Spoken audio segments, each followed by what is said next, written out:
morning again. Ito na ho yung ating mga first batch ng ating inani na palay.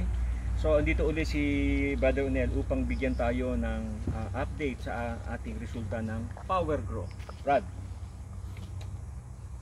pang ilan na ito?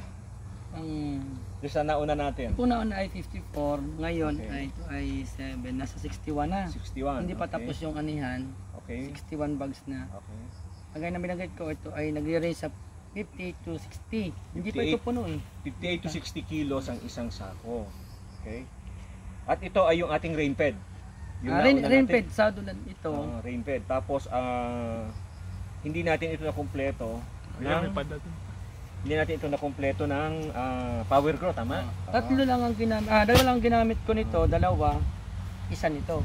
Tapos, ang synthetic ko din, isang sako lang. Isang sako lang. O yun ho ang magandang balita, mga ka-agri, ano pwede mong sabihin sa ating ka-farmers?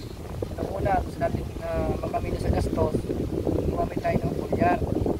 Tama ng abono, ito yung sagot. Ang Power Grow. Yes.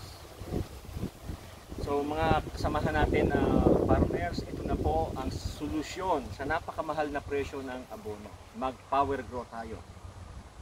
Thank you. Ayos. Ano?